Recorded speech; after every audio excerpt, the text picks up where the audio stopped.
los estudios de citogenética FISH en mieloma múltiple es sobre lo que voy a centrar esta exposición sobre el tema de patología en el día de hoy. El mieloma múltiple, pues en las rutinas del diagnóstico ya se ha explicado que el cuadro hemático, la gamapatía que se detecta, como lo explicó el doctor Martínez, la relación de las cadenas libres y lo principal ya en patología de las biopsias es en los mielogramas y en las biopsias es la identificación de células plasmáticas al menos igual o mayor a 10% y si encontramos que es mayor del 60%, pues diagnosticamos mieloma múltiple. Cuando el otro punto es, tenemos que hacer estudios de citogenética que fundamentalmente son estudios de FISH y no de cariotipo. El FISH es el estudio principal para detectar las anomalías genéticas que tienen estos pacientes. El paciente con mieloma múltiple, pues cuando tiene hipercalcemia, disfunción renal, anemia y lesiones óseas, pues es lo que llamamos el CRAP. Y cuando ese paciente no tiene esa sintomatología, pues es lo que denominamos el mieloma latente o asintomático. En esos pacientes también hacemos estudios de citogenética FISH para determinar el pronóstico que va a tener y el riesgo que va a tener ese paciente. La primera muestra para citogenética FISH es lo recomendado en los pacientes. Estos pacientes, la muestra líquida, todo el mundo quiere la primera muestra, tanto los de genética, tanto como los de citometría y los de morfología. Pero los más expertos como es el doctor Fonseca, que nos va a hablar mañana a las 7 de la mañana, que es gente que viene trabajando por años en esto, recomiendan que al diagnóstico la muestra, la primera, sea la que se destina para citogenética. Los estudios moleculares de hibridación in situ fluorescente para identificación de anormalidades citogenéticas solamente se identifican en las células plasmáticas.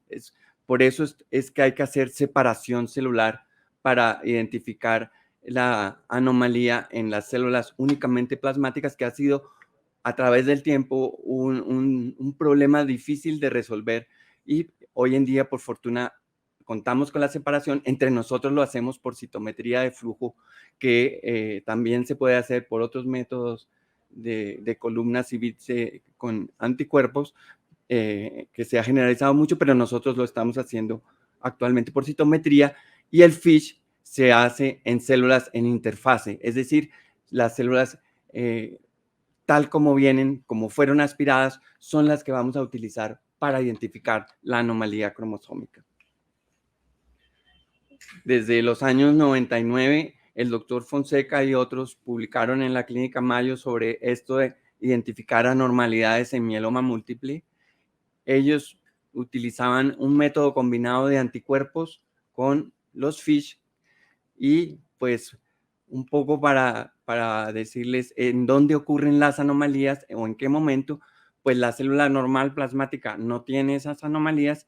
Si empieza la anomalía temprana, que son las gamapatías o MGUS, pues los pacientes empiezan a tener las anomalías, sobre todo alrededor del gen que codifica para el gen de las cadenas pesadas de las inmunoglobulinas, que fundamentalmente giran alrededor en el cromosoma 14 y pues en el segmento cromosómico 14q32.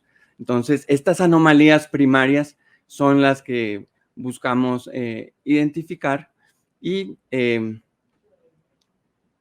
las anomalías secundarias que suceden en la medida que el mieloma es progresivo o recurrente, pues generalmente son amplificaciones del 1q o de lesiones del 17, que también sucede cuando ya la lesión es extramedular o hay leucemia de células plasmáticas.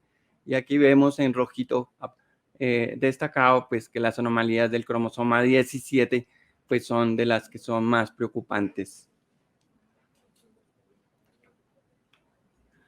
Aquí para resaltar que las anomalías que están en la progresión de la enfermedad son sobre todo de lesión anomalías del 1Q, que puede ser de lesión o amplificaciones, o anomalías en el cromosoma 17, donde queda el P53. ¿En qué consiste un estudio de Fish? Un estudio de Fish consiste en desnaturalizar el DNA y se busca que un segmento del DNA sea desnaturalizado y se le pega una sonda de un segmento de cromosoma, que en este caso la mayoría de los que estudiamos está en el cromosoma 14, y luego pues vamos a estudiar esta sonda que está marcada con un fluorocromo y la vamos a evaluar en el microscopio de fluorescencia.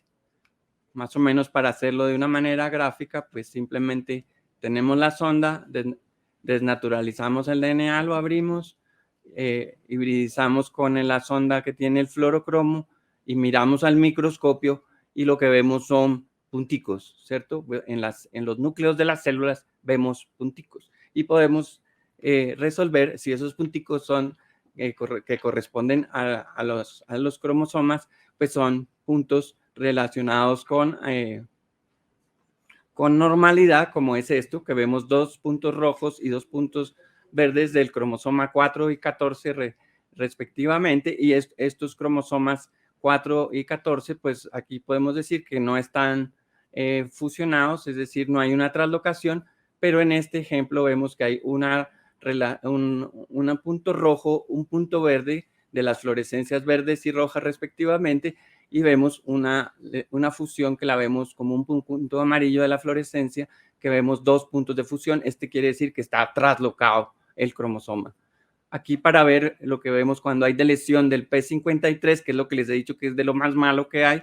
Entonces, esta es una célula normal, una con un punto verde, uno rojo, otro rojo y otro verde, o sea, es una célula normal, y aquí vemos que desapareció la sonda verde, corresponde al centrómero, y el punto rojo corresponde al segmento de la deleción del P53, y aquí vemos que no hay sino un rojo, falta el otro, entonces quiere decir que hay una deleción de este paciente. Para nosotros hacer los FISH hace más o menos, hace 17 años que empezamos a hacerlos aquí en la fundación, fue como haber llegado a la luna, ¿cierto? O sea, el Doc Andrade me decía eso cuando empezamos a hacer los FISH. Al fin llegamos a la luna con esto, porque desde hacía años que lo queríamos, muchos sitios en el mundo ya lo hacían, nosotros llegamos un poco tarde, ¿cierto?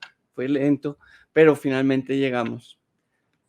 Pero realmente lo que nos aterrizó en lo que respecta a mieloma fue el centro de cuidado clínico, o sea, que nos permitió ese desarrollo de buscar que lo que ya hacíamos de FISH lo pudiéramos hacer dirigido a las anomalías genéticas del mieloma. Por un tiempo hicimos muestras completas sin separación, y después las recomendaciones que vinieron del centro y los protocolos nos llevaron a separar las células, que es lo que les hemos contado, y hacer los FISH sobre células separadas.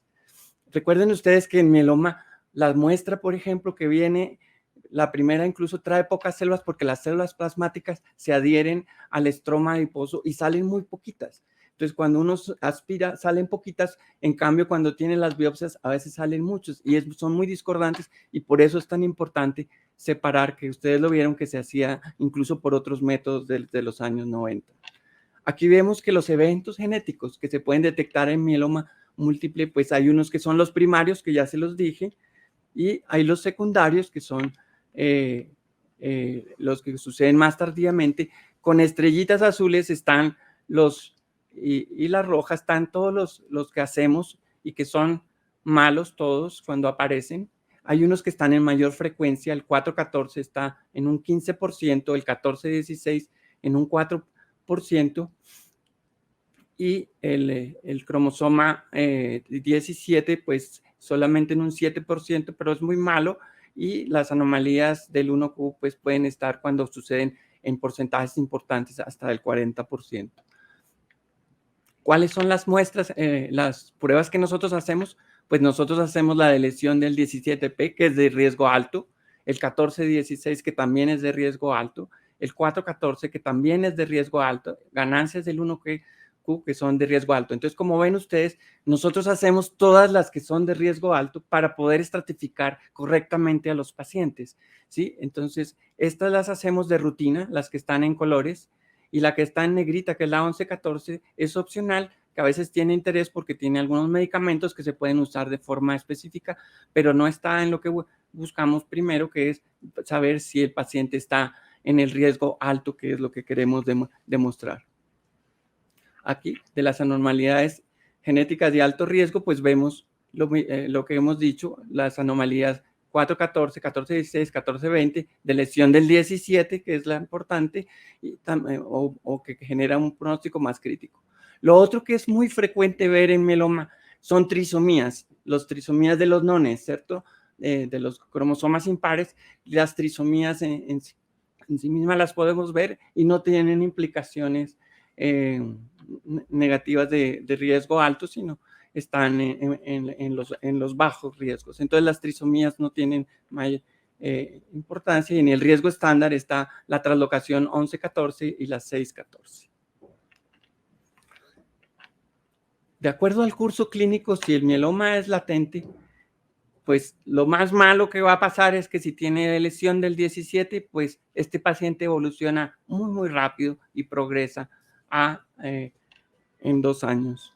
Y pues va a tener una sobrevida probablemente máximo de 3 años.